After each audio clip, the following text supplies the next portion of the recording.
En 1982, Marco Ferreri tourne une adaptation de Bukowski d'un roman qui s'appelle, si ma mémoire est bonne, Érection, éjaculation, exhibition et autres contes de la folie ordinaire.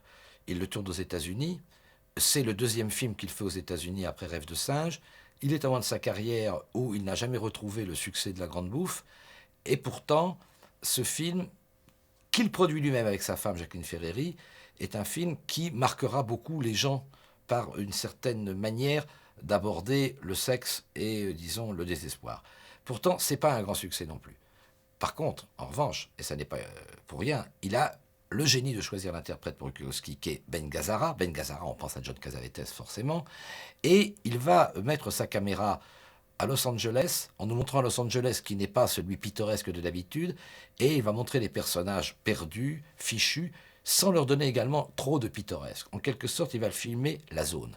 Aussi bien la zone dans une grande ville comme Los Angeles, la zone dans l'esprit de personnages qui sont encore normosés, surtout le principal, mais qui pourraient très très bien un jour déraper ailleurs, l'alcool en étant qu'une échappatoire, ou de personnages qui sont perdus, qui se mutilent, qui cherchent quelque chose sans savoir quoi, des gens, des paumés, des perdus, des losers peut-être.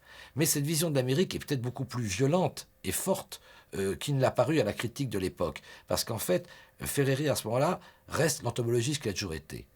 Seulement, au lieu de se réfugier derrière ce qu'on appelait l'humour noir ou le grotesque ou Rabelais ou un tas d'éléments qui étaient parfois dans le grotesque, burlesque ou le pittoresque et dont Touche pas la femme blanche a été l'un des grands vecteurs, ou d'aller vers les problèmes de l'éducation, comme Picard Dodo, les problèmes, disons, avec la religion et le pape, l'audience. Là-dedans, on dirait qu'il ne cherche rien. Je veux dire par là que c'est un film qui n'est pas nihiliste, mais c'est un film qui montre simplement quelqu'un dans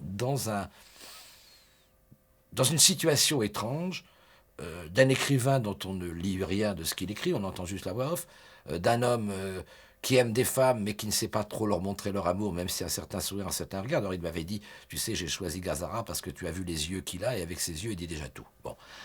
Et en fait, on se rend compte que c'est un film époque, pivot, et c'est la fin de quelque chose et le début d'autre chose. Ferreri, avec ce film, clôt toute une expérience qui a commencé avec La Dernière Femme, on pourrait dire le vertige, l'homme, la solitude, bien sûr, il y avait ça avant, mais là, hein, et après il va aller vers d'autres voies, il reprendra un peu ça dans la chair, mais d'autres voies, le journal Davis, qui seront beaucoup plus complexes, beaucoup plus compliquées, beaucoup plus difficiles, où alors il y aura la femme et les portraits de femmes. Ce qui est très très beau dans les contes de la folie ordinaire, c'est justement que cette manière de montrer la déchéance, le délabrement, la ruine, le désespoir, ne se fait jamais avec une exagération dans le style du jeu d'acteur ou dans la manière de le filmer. Comme si Ferreri regardait cela avec peut-être beaucoup de tristesse et tout, mais faisait un constat implacable d'une situation. C'est peut-être son film le plus limite. Il n'y a plus de romantisme, il n'y a plus de sentimentalité, il n'y a plus d'excès au sens de vouloir aller jusqu'au bout de quelque chose, on verra bien. C'est un film qui est à la limite de l'absence de désespoir et d'espoir. Sauf peut-être à cette scène finale, devant la mer, comme toujours, où cette fois-ci, c'est plus un homme seul devant la mer, ou un homme qui plonge dans la mer, ou un homme qui regarde la mer, ou un homme qui va nager et il ne saura pas où aller. Cette fois, il y a une femme avec, une jeune femme, qui est peut-être un leurre, peut-être un mensonge, peut-être une illusion, peut-être un rêve, mais qui laisse quand même montrer que, à partir du moment où l'on filme ce qui paraît être pour beaucoup le rien, ou disons l'inutile, ou le frivole ne veut pas dire qu'il n'y a pas de douleur et de choses comme ça, peut-être que l'on touche quelque part une aspiration à la pureté qui ne doit rien au mysticisme, ni à l'ambition, ni à l'art.